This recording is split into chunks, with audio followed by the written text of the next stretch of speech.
Lord, open our hearts and minds by the power of your Holy Spirit, that as the Scriptures are read and your word proclaimed, that we may hear with joy what you have to say to us today.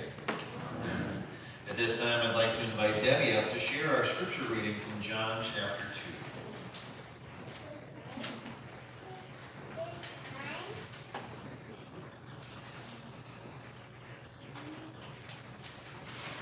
Today's reading is from John 2, verses 12 through 22. After this, he went down to Capernaum with his mother and brothers and his disciples. There they stayed for a few days.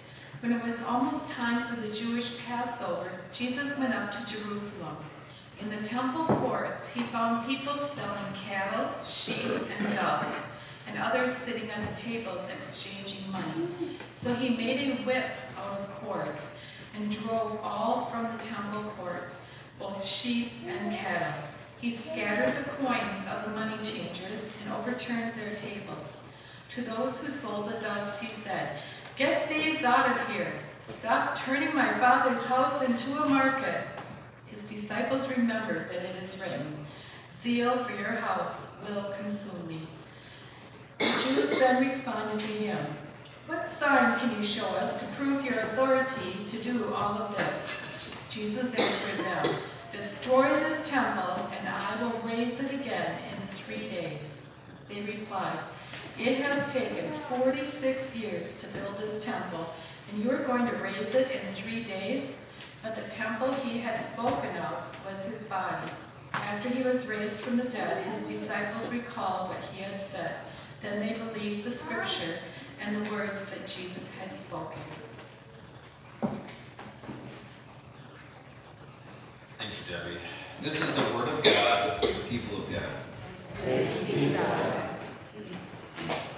So we are on week 3 of this series that I have called Real Jesus. And we began in week 1 looking at Jesus' humanity. Okay, and we looked at some of his playfulness, some of his sense of humor, and how that plays into the way that he interacted with people. Last week we looked at what I consider the more tender side of Jesus, what we often consider in church the lamb.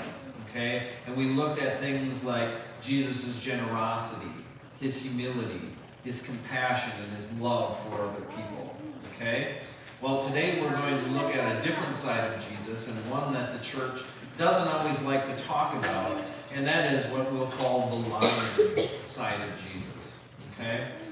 Now, oftentimes in church, as some of our stained glass and some of the pictures that we have up show us, we tend to think that Jesus was this beautiful, golden lock-haired person that just stepped out of a shampoo commercial. He walked around, petted little lambs. He had children constantly sitting on his lap. He never got into an argument with anybody if there ever was conflict. And especially as we Methodists like to think, he took and he used Robert's Rules of Orders, and he created a committee, and they figured everything out, and there was just nothing that ever went wrong. And Jesus just was always kind to every person he met. But if you truly read the Gospels, you'll find that that's just simply not the way Jesus operated all the time. Yes, Jesus was tender, Jesus was generous, he was humble, and he loved people. But there were times that he got in people's faces. There were times that he called people mean things. There was times that he used his cunning to outwit people, and there were times that he used honesty in a way that had to sting if wouldn't downright cause offense to certain people. So now I'm going to have us look for just a brief minute at one of the UMC mottos, and that is John Wesley came up with these 3 principles that says, do no harm, do good, and stay in love with God. Okay? And I'm going to pick on especially the do no harm, because I feel like this one has gotten morphed into a way that I don't think John Wesley maybe ever intended it to be. And we now have this idea, it seems to me, that harm means anything that makes us feel uncomfortable. whether it be a word, an action, or we feel offended by this or that. And, John Wesley looked at this and he said, no, do no harm means refuse to gossip, avoid unfair criticism, rely on fact and not rumor, be respectful, and deal with disagreement open and honestly. Okay? And so this idea that we can always be harmed because somebody looks at us wrong, I think is just a mistaken thing that we need to be very careful of here in the church. And I'm also going to say that when we don't look at the full picture of Jesus and who Jesus is, we do harm to each other. Okay? And I'm going to especially say that when we only play a one-sided image of Jesus, we do especially harm to men and to young boys. Okay? Because when we only focus on the tender side of Jesus, when we only teach boys and men to be nice guys that don't ever stand up for anything and don't ever want to rock the boat, we set up with guys that just kind of drift through life and they do nothing. All right? And the church needs to do a better job of showing both of these sides of Jesus and showing how Jesus moves along this full spectrum from tenderness to almost the edge of aggression. Okay? So let's look at this scene we have before us this morning. And it's generally a story that many of us know well from John 2. And so let's look at the first couple of verses. And I'm going to read it in a different translation. I've got the message here because I just love Peterson's paraphrase of some of these stories. So it says, when the Passover feast celebrated each spring by the Jews was about to take place, Jesus traveled to Jerusalem. He found the temple teeming with people selling cattle, sheep, and doves. The loan sharks were in full spring.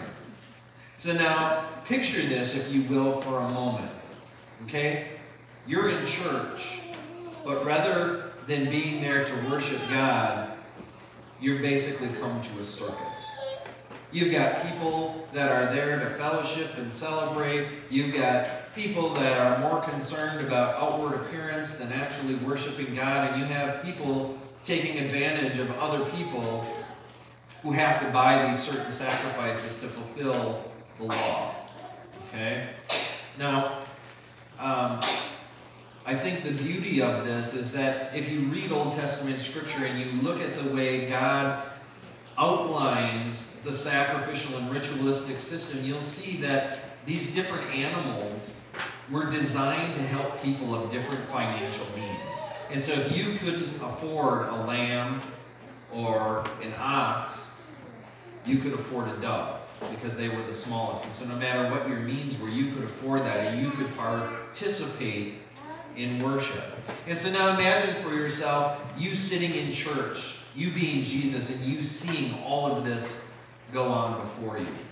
You feel and you sense that the people's heart is not truly in worship, but it's on themselves and all of the things that go on. Now, I can't help but think that, as we'll soon see, that Jesus' anger spikes really quick. Okay? Think of how often in church we get upset over the smallest things. Okay? We get upset over carpet color. Someone moves stuff around the church. Oh my gosh, what happened to it? All right? Now imagine Jesus sitting there watching this unfold. Okay? And what does Jesus do? Well, he takes action. He gets angry. He puts together strips together. So Jesus moves into anger, and anger is one of those things in churches that we just really don't like to talk about. Because we just think anger is always bad. We like to think anger is already a sin. And even as I was preparing this sermon, I read a couple of blog posts that said, well, have you been angry recently? Because if you have, then you've sinned. And I'm going, what are you talking about? All right? Now, does Jesus just fly into a rage? No. But I believe he has a burning righteous anger because of the reverence he has for the house of God and for the worship that's to take place there. And these people have totally missed the point. So he intentionally wraps these strips of cloth or leather together, and he begins to chase out the people. Now, this temple is pretty big. We're thinking probably hundreds to thousands of people in this place trying to do this worship, plus all of the animals. And he gets them all on the move. he basically creates pandemonium. He goes in, he releases the animals out of the cages. He goes and he flips over the table. Money scatters everywhere on the stone floor. Can you just imagine? It'd be like kids in a candy shop when candy gets spilled. They'd just be fluttering all over trying to pick these coins up as fast as they can. And yet there's also, in the midst of his anger, we also see tenderness, because what does Jesus say about the doves? You take those out of here. He doesn't just flip the cages upside down because he'd hurt the birds, right? So again, we see tenderness, but we see it mixed with this righteous anger. He's mad. Now, what would we do if Jesus decided that he was just going to come in here and start flipping over our pews and tipping over our offering plates? I think most of us would get pretty upset. And yet, in some of our churches today, we've made worship into a spectacle. We've made worship into a circus. Okay? It's all about performance, and there's no actual meat in worship going on. Now, I understand that as churches grow and they get bigger, that there are definitely levels of professionalism that need to change. But if we lose the heart of worship and just make everything a performance, then we've missed the point. And so, like good church people who someone has just messed up their stuff, people immediately come over to Jesus and say, you know, what in the world's going on? By what credentials do you do these things? And you can just sense the pride and the arrogance there, because these are the rulers, these are the pastors saying, this is the way we do stuff. We know the rules. We've always do them right. And Jesus wittingly says, well, you want credentials? Take these. I'll tear this place down and I'll raise it in 3 days. Okay? Now, we know that he's talking about the temple of his body, and they didn't get that. And they say, well, you have to be kidding me. This building took 46 years to build, and you're going to destroy it and raise it again in 3 days? Are you nuts? So that's just a glimpse of part of the lion side of Jesus that we see. And one of the things that we need to remember about Jesus is that Jesus isn't that idyllic figure that I explained in the beginning. Okay? Jesus is someone that had to flee as a young child, had to flee murder and homicide. He had to flee and become a refugee in Egypt. As he comes and he steps into his ministry countless times throughout the scriptures, people try to trap him, or they try to physically hurt him or kill him, and he constantly needs to get out of these places. So we can't look at Jesus as this perfect shepherd where everything is just always perfect. This guy is hunted. He's wanted. He's not liked by a lot of different people. But the thing that is true about Jesus is that he has this fierce intention, because you see, he is a man with a mission. He understands perfectly what he is here on earth to do, and that is to fulfill the will of the Father. It's to restore humanity to the right relationship with God the Father. And there's nothing there's nothing or anyone that is going to get in his way and prevent him from doing that. Think about for a minute this anger and this sense of intention, will you? Because it happened not just with the temple people, but it happened even among some of his best and closest friends. So take a look at his confrontation with Peter in Matthew 16, verses 21 to 23. And so Jesus is in the process of telling his disciples, you know what, I must go and I must sacrifice myself and I must die to go and do this. And what does Peter do? He says, oh, no. That's not what's going to happen here. And what does Jesus do? I envision Jesus getting in Peter's face, sticking his finger in his face and saying, get behind me, Satan. Do you think you know more than God? Think about the tone of voice he used. I don't imagine it was just this pleasant, kind thing. Oh, you're wrong, Peter. I think you better reconsider that. No, I think Jesus is upset. But he confronts his friend in love because, look, Peter, you may be wise, you may be a great disciple, but you don't understand anything, and you're not going to tell me what my job on this earth is here to do. And you're not going to get in the way of that.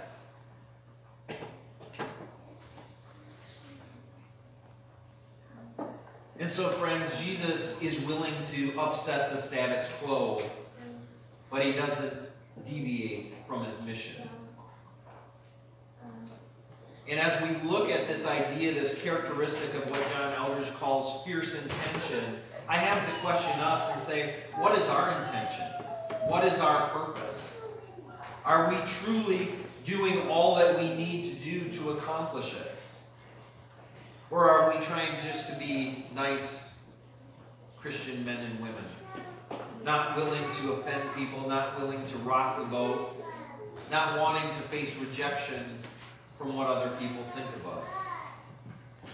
So friends, let's revisit again, as I've done many times, let's revisit the mission statements of our churches. So, as a denomination, our mission statement is to make disciples of Jesus Christ for the transformation of the world.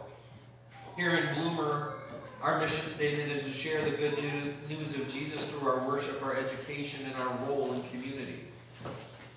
How actively are we doing that? Do we go full steam ahead, or do we just sit here and drift hoping that it's going to happen? When was the last time you actually shared the good news with anyone? When was the last time you actually invited anyone to the church?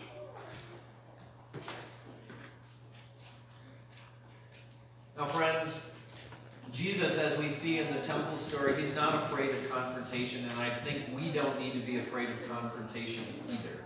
Even though it makes us feel uncomfortable, Jesus tells us in Matthew 10:16 that he is sending us like sheep amongst wolves, and that we need to be as innocent as doves and yet as cunning and as shrewd as snakes. Okay? Now in church, again, we're pretty good with trying to be as tender as doves. We like that image. But when we think about snakes, most of us probably don't like them too much. Okay? What's one of the first images that we often think of when we look at a snake? All right? We probably go immediately back to Genesis and think about the story of the fall. Okay? So it doesn't always make us feel good when Jesus says, you know what, you need to be cunning and wise and shrewd as a serpent. But Jesus was very cunning, and there's numerous instances within the scriptures of Jesus being cunning and finding his way out of situations and asking in what I consider an absolute brilliant way. You know, most of the time, if you were to ask people who they think is the greatest, most brilliant person on earth, they'll name some random scientist or some spiritual person, and yet they seldom say Jesus Christ. But if you ever look at the way that he answered many of the questions, many of the things that he was confronted with, he had amazing answers. Take a look at the story in Matthew 21, 23 to 27, where Jesus' authority is questioned in the temple. Or think about his response to those in Matthew 22 about paying taxes to Caesar. I mean, what does he do? He simply goes and gets a coin and says, whose image is on this coin? Well, it's Caesar's. Go pay Caesar's what's Caesar's and render to God what's God's. Or what about the Samaritan woman at the well in John 4? You know, look at the dialogue he has with her. Look at how he plays out that discussion. It's brilliant. And what happens? She ends up exposing her heart and understanding who Jesus is, and she goes and tells her whole town. You know, one of my favorite stories of Jesus' brilliance and cunning comes from the story that we get the Great Commandment with. Okay? So listen to this from Matthew 22. Hearing that Jesus has silenced the Sadducees, the Pharisees got together. One of them, an expert in the law, tested him with a question. Teacher, which is the greatest commandment of the law? Now, isn't that an interesting question? 613 commandments in the Jewish law, and you want me to pick just one? Now, Jesus would have been a brilliant politician, because listen to his response. Well, love the Lord your God with all your heart, with all your mind, with all your soul, and all your mind. This is the first and greatest commandment. And the second is like it. Love your neighbor as yourself. All of the law and the prophets hang on these two commandments. See, he doesn't get suckered into just giving one answer, because it would have not been the correct answer. It wouldn't have encompassed the entirety of the law. So look at the cunning that Jesus has. Now, Jesus' cunning isn't just a great way to outsmart people and do stuff like that. Jesus' cunning is meant, I believe, to be done in love, to make people think about the things that they're doing. It's a check on their heart. It's meant to convict some of them. Because how many of these people that came and tried to ask questions of Jesus were really testing him? And how many people do you think went away with their hearts having to deal with the answers that he gave them? I suspect almost every single one of them. So Jesus isn't doing it just to be smart and witty. He's doing it out of love because he knows in order to reach these people, this is the way that he needs to respond. But folks, we in the church need to be cunning as well. When people ask us tough questions, give good answers. Okay? We don't need to spill out everything. In fact, sometimes Jesus didn't even answer questions. Alright? Like there's the story that shortly after the Great Commandment lesson, someone comes and asks him another question. He says, well, you know what? Let me ask you this question instead. And if you answer this question, then I'll tell you the answer to your question. But if you don't, then I won't say anything. So he asks them a question, and what happens to the people? They say, well, if we answer this way, you'll know this. And if we answer this way, we'll know this. So Jesus traps them in their own argument. And so they say, well, we just don't know the answer to that. And Jesus says, well, I guess you don't get the answer to your question. All right, think about how brilliant that is. Sometimes I think as Christians we just plead. We think that we just have to bleed all over these people just to get them to like them, or to think we're smarter, to think that we have the right information. You know what? Sometimes Jesus was just hard on people, as we'll look at an example of that in a little bit. But Jesus was also honest with people. And sometimes I would consider this to be brutally honest with people. And this is where we get into part of our do no harm thing. Because again, when we live in a world and in a culture where we take offense at the slightest things, where we look for microaggressions and find ways to be offended, it's pretty easy to see honesty as an impediment. Don't tell me what I'm doing wrong because I'm offended that you would look at that. Go judge yourself. Don't judge me. But folks, how many of us want to be lied to? How many of us in our marriages want to just play it safe, not rock the boat? You know, I don't really want to be honest with my spouse because he or she might get mad at me.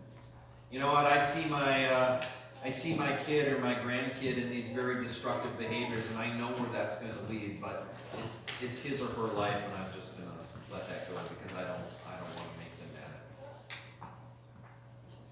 So, you know, I talked about courage earlier with the kids, and I really believe that when we take that stance, when we don't want to rock the boat, when we don't want to take the risk to speak honestly to people, we do harm to them. And that's not courage, that's cowardice. Okay? And folks, I speak from personal experience in that because I do that myself. So I'm preaching to the choir when I say that. Alright? Because sometimes honesty does hurt. I've told you my story about the addiction to pornography and stuff that I had, and how many times I didn't want to tell my wife the truth because I knew it was going to hurt her. I didn't want to see her cry. I didn't want to have to deal with the anger. But what happens after months and months of that going on, and her repeatedly asking, how are you doing? She's just trying to check out, oh, I'm good, don't worry about it. And then finally I tell her, and she's like, why did you lie to me for so long? So not only do I have to deal with the issue that I was looking at pornography, but now the fact that I just lied to my wife for months and months and months. Folks, that didn't help my marriage. It hurt. And if I would have just been honest and spoken the difficult words, we could have worked through it in a very different way, in a more healthy way. You know, there's another time that I spoke some harsh words of honesty to my friend, and honestly, that relationship has never been the same. And it's probably only by the grace of God that that relationship was as strong as it was, that we're still friends. And yet, only recently, after years that this has happened, has he come up and said, you know what, Josh, I'm sorry that I got so bent out of shape about that stuff. That was really foolish. But it took years, folks. It for this relationship. You want to hear another one of my sad stories of where I fall into cowardice? So, as you know, I like to coach wrestling, and there was an instance this year where I was at one of the tournaments and coaching one of these little kids, and mom and dad are sitting on the side of the mat, and this kid's wrestling as hard as he can. You know, he's 5 or 6 years old, doing the best job that he can do, and all of a sudden the dad just starts yelling at him. What are you doing? Why are you down there? Blah, blah, blah, blah, just getting on his case. And then finally in disgust, you could just see the disgust on his face. The dad gets up and just walks away while his kid's in the middle of that wrestling match. And talk about a mix of feelings that came up for me. One, I was mad because I'm thinking, you know what? This kid is 5 years old. All right? He's just trying to figure stuff out. He's out there doing the best job. It's not like he just went out there and laid down on the mat and said, oh, this is the end. And it's also not like we've got scouts from Iowa and Penn State sitting in the fans going, oh my gosh, look at this 5-year-old. We got to get him a scholarship right now. And yet the response of that father just broke my heart, because who does that little kid want on the side of that mat? He wants his mom and his dad cheering there because he's out there doing the best job that he can do. And folks, 3 times I felt an inkling that I should confront that father. 3 times. I can only attribute that to the Holy Spirit saying, Josh, go and do it. 3 times I justified my way out of it. And I didn't do anything because I was scared. What if he gets mad? What if he makes a scene in front of this entire gymnasium? What if he goes to the wrestling club and gives bad report of all this stuff that I'm doing? It's his kid. Do I even have the right to say anything? I was a coward. And so, folks, we need to speak honestly. We need to have the courage to tell the truth, even if it hurts the people we love. Now, I'm not saying go out and be a jerk about it and be rude. You need to speak honesty and truth in love. Okay? There's a big difference between being callous and just pointing your finger at someone and saying, look, you got a problem, deal with it. It's a very different thing to come alongside of that person and say, hey, this isn't right. Okay? I care too much about your kid. I care too much about you to have you continue on this path.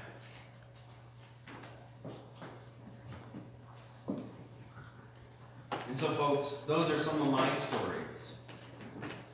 Jesus wasn't always so nice. Jesus, I don't think, hesitated sometimes to go in the deep with things. So look at the story from Luke 11, 37 to 41. So some Pharisee invites him over for dinner. And, you know, of course, we know Pharisees are all about doing the right thing at the right time, and they know all of the rules, right? So Jesus goes and he just sits down. He doesn't wash his hands, doesn't take his sandals off, just goes, sits down at the table. And this guy looks at him and says, like, gives him this expression like, what are you doing? And what's Jesus' reply to him? Oh, I'm sorry, I'll go up and wash my hands. No, he says, I know you Pharisees burnish the surface of your cups and plates so they sparkle in the sun. But I also know your insides are maggoty with greed and secret evil. Stupid Pharisees. Didn't the one who made the outside also make the inside? Turn both your pockets and your hearts inside out and give generously to the poor. Then your lives will be clean, not just your dishes and your hands. Now, folks, how long do you think we would last at a black tie event? Let's say someone really important, the governor or the president, calls us up and says, you know what, come to this event, you're pretty important, and you go in there and you insult the guests. You don't take any time to worry about the proper etiquette. All right? And yet that's what Jesus does. And many of us look at this and say, this is really harsh, Jesus. I really can't believe you would talk to someone like that. But I believe Jesus was able to look at that Pharisee's heart and say, you know what? This is how I'm going to get through that pride. If I'm just gentle, if I get into a verbal argument with you and go back and forth, it's not going to make you think about the state of your heart. So he stings him with exactly what he needs to hear.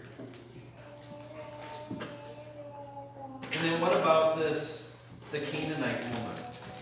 You know, again, Jesus has some really interesting tactics when it comes to meeting with people. So he travels to Tyre and Sidon, and this woman comes up to him and says, you know what, my daughter's possessed. Will you help me? And he says, you know what, okay. Doesn't even pay attention to her, just leaves her there. Disciples come up to him. Will you please get this woman away from us? She's bothering us. We can't do our work. She finally comes up to Jesus, falls on her knees and says, please, Lord, will you help me? What does he say? It's not right to take bread out of children's mouths and throw it to the dogs. What? Jesus just called her a what? Called her a dog. Now, how fast do you think the bishop would pull me out of here if I called some foreign woman a dog in service? All right? But what is her reply? It's not necessarily offensive. It's quite interesting. I would call it cunning and shrewd and witty. You're right, master, but beggar dogs do get scraps from the master's table. At this, I just envisioned Jesus' face lighting up with a smile and saying, you get it. You're right. You passed the test of faith. And so, folks, was Jesus being mean? Was Jesus racially slurring this person? No, I believe he was speaking about a historical social context that degraded women and thought them as second class or as property, and terms that Jews often used. And he spoke to test her heart and see how she would respond. And folks, we also have to deal with Jesus' exclusivity. Because we live in a world where we constantly want everything to be equal, where we always talk about being all-inclusive and accepting everybody and everything. And yet, time and time again in Scripture, we see the exclusivity of Jesus, and he just says it the way it is. Enter through the narrow gate, for wide is the gate, and broad is the road that leads to destruction, and many enter through it. But small is the gate, and narrow is the road that leads to life, and only a few find it. From Matthew 7. Not everyone who says to me, Lord, Lord, will enter the kingdom of heaven, but only the one who does the will of my Father. And then the one that I think burns us most in church, I am the way, the truth, and the life. No one comes to the Father except through me. So folks, sometimes I wonder if we would really want Jesus, if we really want Jesus in our church. Think about some of the things in the way he acts. It doesn't make us feel comfortable. But in all of these things, Jesus is always acting out of love. Whether it's tender, gentle, generous, or whether it's angry, cunning, or honest. Jesus is always working to restore the relationship, but he knows not everyone will accept that gift. So I have gone way over my time. I'm sorry. I'm going to ask you for some action steps. Daily, just throw them on the screen. Next slide. The first one is to just explore the Gospels and really continue to read and look at this person of Jesus Christ. Look at both sides of his personality. I would also encourage you to examine your intention and your purpose. Are you really living them out, or are you just drifting by, not wanting to rock the boat? And then I'm going to encourage you to get out there and do something this week. You know what that is for you. I can't give specifics for each and every one of you. And finally, are there some honest discussions that you have to have? Maybe it's with a spouse, maybe it's with a child, a friend, or maybe it's even with yourself.